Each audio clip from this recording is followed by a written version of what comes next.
ಸ್ವಾಮಿ ವಿವೇಕಾನಂದರು ಗೊತ್ತಿರ್ಬೋದು ನಿಮಗೆ.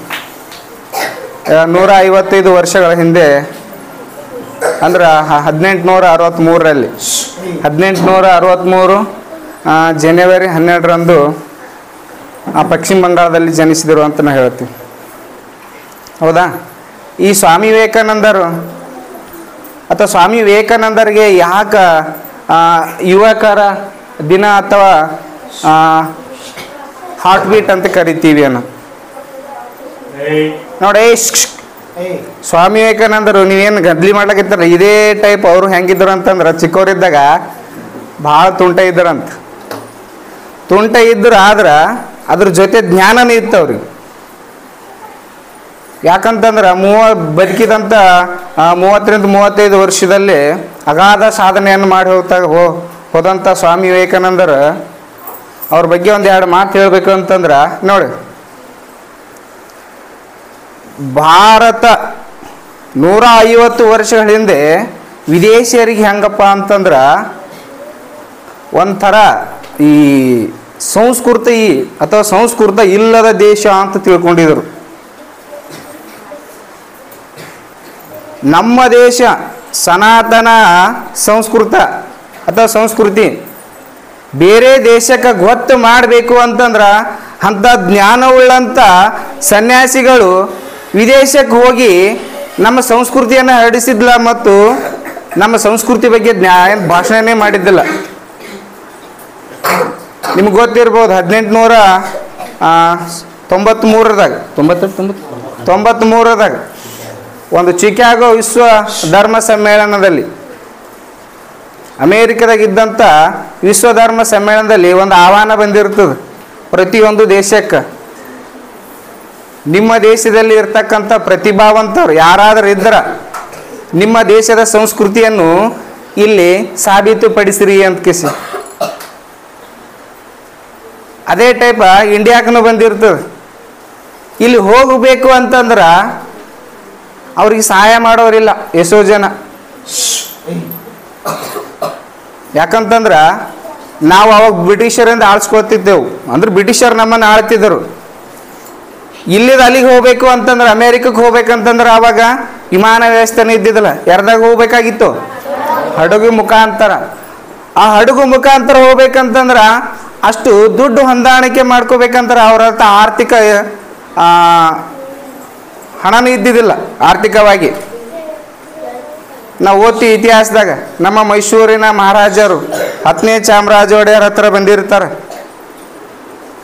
ರಾಜರೇ ನನಗೆ ಅಂದ್ರೆ ನಮ್ಮ ದೇಶದ ಸಂಸ್ಕೃತಿಯನ್ನು ವಿದೇಶಕ್ಕೆ ಅಥವಾ ವಿದೇಶದಲ್ಲಿ ನಮ್ಮ ದೇಶ ಸಂಸ್ಕೃತಿಯನ್ನು ಏನಪ್ಪ ಅಂತಂದ್ರೆ ಪ್ರಚಾರ ಮಾಡಬೇಕು ಅಥವಾ ನಮ್ಮ ದೇಶದ ಸಂಸ್ಕೃತಿ ಅವ್ರಿಗೆ ತೋರಿಸ್ಬೇಕು ಅಂತಂದ್ರೆ ಅಲ್ಲಿಗೆ ಹೋಗ್ಬೇಕಾದ್ರೆ ನನಗೆ ಆರ್ಥಿಕವಾಗಿ ತೊಂದರೆ ಆದಂತಂದಾಗ ಆರ್ಥಿಕವಾಗಿ ಹೋಲಕ್ಕೆ ಹಣವನ್ನು ನೀಡ್ತಾರೆ.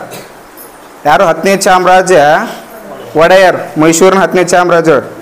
ಅಲ್ಲಿ ಇಲ್ಲಿ ಒಂದಿಷ್ಟು ದುಡ್ಡು ಕಲೆಕ್ಟ್ ಮಾಡ್ಕೊಂಡು ಎಲ್ಲಿಗೆ ಹೋಗ್ತಾರ? ಅಮೇರಿಕಕ್ಕೆ ಹೋಗ್ತಾರೆ. ಅಮೇರಿಕಕ್ಕೆ ಚಿಕಾಗೋ ವಿಶ್ವ ಧರ್ಮ ಸಮ್ಮೇಳನದಲ್ಲಿ ಎಲ್ಲರೂ ಹೆಂಗೆ ಬಂದಿರ್ತಾರೆ ಅಂದ್ರೆ ಸೂಟು ಬೂಟ್ ಹಾಕೊಂಡು ಟೈ ಹಾಕೊಂಡು ಅವ್ರದ್ದೇ ಆದ ಒಂದು ಸ್ಟೈಲ್ನಾಗ ಬಂದಿರ್ತಾರೆ. ಆದ್ರೆ ಭಾರತ ದೇಶದಿಂದ ಹೋದಂಥ ಈ ವೀರ ಸನ್ಯಾಸಿ ಉಟ್ಕೊಂಡಿದ್ದು ಏನು? ಖಾದಿ ಅಲ್ಲ. ಯಾವುದು? ಕಾವಿ ಬಟ್ಟೆ. ಖಾದಿ ಅಲ್ಲ, ಕಾವಿ ಬಟ್ಟೆ. ಒಬ್ಬ ಸನ್ಯಾಸಿ ನೋಡ್ರಿ ಹೆಂಗಿರ್ತಾರ. ಆ ಸನ್ಯಾಸಿ ಕಾವಿ ಬಟ್ಟೆ ಹಾಕೊಂಡು ಹೋಗಿ ಸ್ಟೇಜ್ ಮೇಲೆ ಕೂತಿರ್ತಾರ. ಕನಿಷ್ಠ 150 ದೇಶಗಳಿಂದ ಹೆಚ್ಚು ಪ್ರತಿನಿಧಿಗಳು ಇದ್ದಿರ್ತಾರ. ಇವ್ರ ಬಟ್ಟೆ, ಇವ್ರ ಉಡುಗೆ ತೊಡುಗೆಯನ್ನೇ ನೋಡಿ ಇವ್ರಿಗೆ ಹಿಂದೆ ಕುಂದಿರ್ಸ್ಬಿಟ್ಟಿರ್ತಾರ. ಇವರ ಜ್ಞಾನ ಅಲ್ಲ, ಮೊದಲು ನೋಡಿದ್ದಲ್ಲಿ ಏನು ಜನ ಇವರ ಬಟ್ಟೆ ಉಡುಗೆ ತೊಡುಗೆಯನ್ನು ನೋಡ್ಕೇಸಿ ಅಯ್ಯೋ ಹೆಂಗಂದ್ರೆ ಭಾರತ ಅಂತಂದ್ರೆ ಚಾಡಿ ದೇಶ, ಮೋಡಿ ದೇಶ, ಮಾಟಕಾರ ದೇಶ ಅಂತ ಅಂತಿದ್ರಲ್ಲ, ಇದು ಕರೆಕ್ಟ್ ಅದ ಅಂತಿರ್ತಾರಂತೆ. ಯಾಕಂತಂದ್ರೆ ಸ್ವಾಮಿಗಳು ಹಂಗೆ ಹೋಗಿದ್ರು, ಒಂಥರ ಸನ್ಯಾಸಿ ಟೈಪ್ ಹೋಗಿದ್ರು. ಅಲ್ಲಿ ಹೋದ ಬಳಕೆ ಇವ್ರಿಗೆ ಏನು ಕೊಡಂಗಿಲ್ಲ, ಅಲ್ಲಿ ಮರ್ಯಾದೆ ಕೊಡೋದು ಬಿಡು, ಇನ್ನು ಭಾಷಣ ಮಾಡ್ಲಿಕ್ಕೆ ಅವಕಾಶನೇ ಕೊಡಂಗಿಲ್ಲ. ಭಾಷಣ ಮಾಡ್ತಾರೆ, ಎಲ್ಲರೂ ಮಾಡ್ತಾರೆ, ಆ ದೇಶದವ್ರು ಮಾಡ್ತಾರೆ, ಎಲ್ಲರೂ ಮಾಡ್ತಾರೆ, ಎಲ್ಲರೂ ಮಾಡ್ತಿರ್ತಾರೆ. ತಮ್ಮ ದೇಶದ ಏನು ಸಂಸ್ಕೃತಿ ಅಥವಾ ಅಲ್ಲಿ ಆಚಾರ ವಿಚಾರಗಳನ್ನು ಎಲ್ಲ ಹೇಳ್ತಿರ್ತಾರ. ಕೊನೆಯದಾಗಿ ಯಾರಿಗಪ್ಪ ಅಂತಂದ್ರೆ ಸ್ವಾಮಿ ವಿವೇಕಾನಂದರಿಗೆ ಏನು ಕೊಡ್ತಾರ? ಅವಕಾಶ ಕೊಡ್ತಾರ. ಅವಾಗ ಎಲ್ಲರೂ ಅವಕಾಶ ಕೊಟ್ಟಾಗ ಎಲ್ಲ ಜನ ಏನು ಮಾಡ್ತಿರ್ತಾರ? ಎದ್ದು ಹೋಗ್ತಿರ್ತಾರ. ಇವೇನು ಮಾತಾಡ್ತಾನೆ ಹುಚ್ಚು ಸನ್ಯಾಸಿ ಅಂತ ಕಿಸಿ, ಇವೇನು ಮಾತಾಡ್ತಾನೆ ಹುಚ್ಚು ಸನ್ಯಾಸಿ ಅಂತ ಕಿಸಿ ಎಲ್ಲರೂ ಎದ್ದು ಹೋಗೋ ಟೈಮಿಗೆ ಒಂದೇ ಮಾತಾಡ್ತಾರ. ಅವ್ರು ಫಸ್ಟಿಗೆ ಏನಂತ ಮಾತಾಡ್ತಾರೆ ಗೊತ್ತಿದ್ದಿರ್ಬೋದು ನಿಮಗೆ. ಅಮೇರಿಕನ್ ಸಿಸ್ಟರ್ಸ್ ಆ್ಯಂಡ್ ಬ್ರದರ್ಸ್ ಅಂತ. ಅಮೇರಿಕಾದ ಅಕ್ಕ ತಂಗಿಯರೇ ಮತ್ತು ಅಣ್ಣ ತಮ್ಮಿಂದಿರೇ. ಯಾಕಂತಂದ್ರೆ ಇದು ಭಾರತ ದೇಶದಲ್ಲಿ ಇರ್ತಕ್ಕಂಥ ಸಂಸ್ಕೃತಿ. ನಾವು ಯಾಕಂದ್ರೆ ಬೇರೆದವರಿಗೆ ಅಕ್ಕ ತಂಗಿಯದರು, ಬೇರೆದವ್ರಿಗೆ ಅಣ್ಣ ತಮ್ಮಂದಿರೇ ಅಂತ ಕರಿತೀವಿ.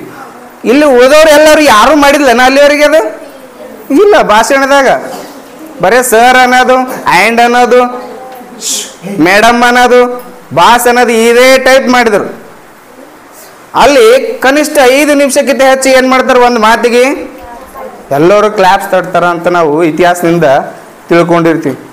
ಅದಾದ್ಮೇಲೆ ಎಲ್ಲರೂ ಕೂತು ಬಿಡ್ತಾರೆ. ಎಲ್ಲರೂ ಕೂತ ಮೂಲಕ ನಮ್ಮ ದೇಶದ ಪ್ರಾಚೀನ ಸಂಸ್ಕೃತಿಯನ್ನು ವಿದೇಶಕ್ಕೆ ಅಥವಾ ಅಲ್ಲಿ ಅಮೇರಿಕಾದಲ್ಲಿ ಭಾಷಣ ಚಿಕಾಗೋ ಸರ್ವಸಮ್ಮೇಳನದಲ್ಲಿ ಹೇಳಿದಂಥ ಸ್ವಾಮಿ ವಿವೇಕಾನಂದರ ಮಾತಿನಿಂದ ಎಷ್ಟೋ ಜನ ಆಕರ್ಷಿತರಾಗ್ತಾರೆ. ನಮ್ಮ ದೇಶದವರಲ್ಲ, ವಿದೇಶಿ ಯುವಕರು ಯುವತಿಯರು ಸ್ವಾಮಿ ವಿವೇಕಾನಂದರ ಅಂತಂದ್ರೆ ತಮ್ಮ ಏನಪ್ಪ ಅಂತಾರೆ ಜೀವ ಅಂತ ಅಷ್ಟು ತಿಳ್ಕೊಂಡಿರ್ತಾರೆ. ಹೌದು, ಅದು ಚಿಕಾಗೋ ಸರ್ವಧರ್ಮ ಸಮ್ಮೇಳನ ಮುಗಿದ ಮೂಲಕ ಅಮೇರಿಕಾದಾಗ ಒಂದು ವರ್ಷ ಅಥವಾ ಅಲ್ಲಿ ಏನು ಯುರೋಪ್ ಕಂಟ್ರಿ ಅಂತ ಹೇಳ್ತಾವಲ್ಲ ಎಲ್ಲ ತಿರುಗಾಡ್ತಿರ್ತಾರೆ, ಅಂದ್ರೆ ಪ್ರವಾಸ ಮಾಡ್ತಿರ್ತಾರೆ. ಆ ಪ್ರವಾಸ ಮಾಡೋ ಟೈಮಿಗೆ ಒಬ್ಬರು ಅಮೇರಿಕನ್ ಲೇಡಿ ಏನು ಮಾಡ್ತಾಳಪ್ಪ ಅಂತಂದ್ರೆ ಸ್ವಾಮಿ ವಿವೇಕಾನಂದರ ಅವರ ಮಾತುಗಳಿಂದ ಪ್ರಭಾವಿತರಾಗಿ ಅವ್ರ ಜೊತೆನೇ ಅಥವಾ ಗೆಳೆತನ ಅಥವಾ ದೋಸ್ತಿ ಮಾಡಿ ಕೊನೆಗೊಂದು ಮಾತು ಹೇಳ್ತಾರೆ ಅವರು.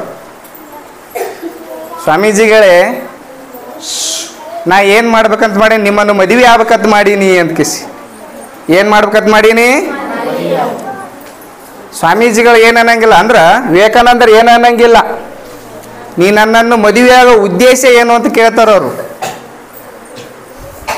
ಯಾಕಂತಂದ್ರೆ ಇಲ್ಲಿ ಎಷ್ಟೋ ಜನ ಅಲ್ಲಿ ಕಾರ್ಯಕ್ರಮಕ್ಕೆ ಎಷ್ಟೋ ಜನ ನಾನು ಬುದ್ಧಿವಂತರನ್ನು ನೋಡಿದೆ, ಆದ್ರೆ ನಿಮ್ಮಂಥ ಬುದ್ಧಿವಂತರನ್ನು ನೋಡಿಲ್ಲ, ನಿಮ್ಮಂಥ ಜ್ಞಾನ ಉಳ್ಳವರನ್ನು ನೋಡಿಲ್ಲ, ನಿಮ್ಮಂಥ ಏನು ಆದರ್ಶ ವ್ಯಕ್ತಿಗಳನ್ನು ನೋಡಿಲ್ಲ.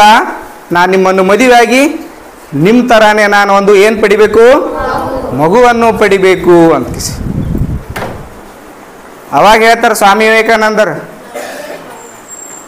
ನೀನೇ ನನ್ನನ್ನು ಮದುವೆ ಆಗೋದ ಅವಶ್ಯಕತೆ ಇಲ್ಲ, ನೀನೇ ಅಥವಾ ನನ್ನನ್ನೇ ನೀನು ಏನು ಮಾಡು, ನೀನು ಮಗು ಅಂತ ತಿಳ್ಕೊ ಅಂತ ಹೇಳ್ತಾರೆ. ಇಂಥ ಆದರ್ಶ ವ್ಯಕ್ತಿಗಳು ನಮಗೆ ಸಿಗಂಗಿಲ್ಲ. ಸಿಗ್ತಾರನು? ಸಿಗಂಗಿಲ್ಲ. ಅಂಥ ಆದರ್ಶ ವ್ಯಕ್ತಿಗಳ ಇವತ್ತ ಏನದ ಜನ್ಮ ದಿನಾಚರಣೆ ಅದ. ಅವರಿಗೆ ಇನ್ನೊಂದು ಬಾರಿ ರಾಷ್ಟ್ರೀಯ ಯುವ ದಿನಾಚರಣೆ ಅಥವಾ ಸ್ವಾಮಿ ವಿವೇಕಾನಂದರ ಜನ್ಮ ದಿನಾಚರಣೆಯ ಶುಭಾಶಯನ್ನು ಕೋರುತ್ತಾ ಏನೋ ಒಂದು ಸ್ವಲ್ಪ ಚಿಕ್ಕದಾಗಿ ಹೇಳಿರಬಹುದು. ಈ ಭಾಷಣ ಮಾಡಲಿಕ್ಕೆ ಅವಕಾಶ ಕೊಟ್ಟಂಥ ನಮ್ಮ ವೇದಿಕೆಗೆ ವಂದಿಸುತ್ತಾ ನನ್ನ ಭಾಷಣವನ್ನು ಮುಗಿಸುತ್ತೇನೆ. ಜೈ ಹಿಂದ್, ಜೈ ಕರ್ನಾಟಕ. ಓರ್ವ ಭಾರತದ ಸನ್ಯಾಸಿ ಭಾರತದ ಸಂಸ್ಕೃತಿಯನ್ನು ವಿದೇಶದಲ್ಲಿ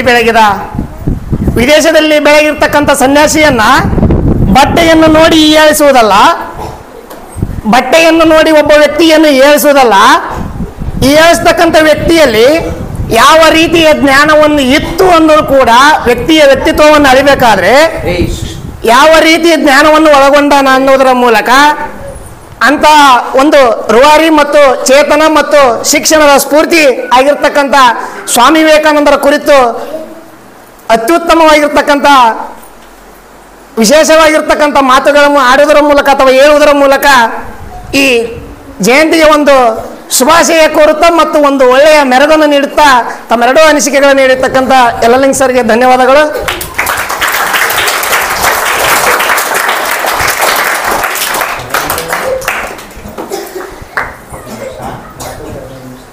ಸ್ವಾಮಿ ವಿವೇಕಾನಂದರು ಕೋಲ್ಕತ್ತಾದಲ್ಲಿ, ಪಶ್ಚಿಮ ಬಂಗಾಳದಲ್ಲಿ 1863 ಜನವರಿ 12 ರಂದು ಜನಿಸಿರ್ತಾರ. ಹೌದಾ? ಎಸ್, ಈ ರೀತಿಯಾಗಿರ್ತಕ್ಕಂಥ ನರೇಂದ್ರನಾಥ್ ಅವರು ಸ್ವಾಮಿ ವಿವೇಕಾನಂದ ಹೇಗಾದರು ಎಂಬುದನ್ನು ನಮ್ಮ ಮುಖ್ಯ ಶಿಕ್ಷಕರು ಈಗ ತಮ್ಮೆರಡು ಅನಿಸಿಕೆಗಳನ್ನು ಹೇಳುವುದರ ಮೂಲಕ ವ್ಯಕ್ತಪಡಿಸ್ತಾರೆ. ಅವ್ರನ್ನೂ ಕೂಡ ಈ ವೇದಿಕೆಗೆ ಆಹ್ವಾನಿಸ್ತಾ ಇದ್ದೀವಿ.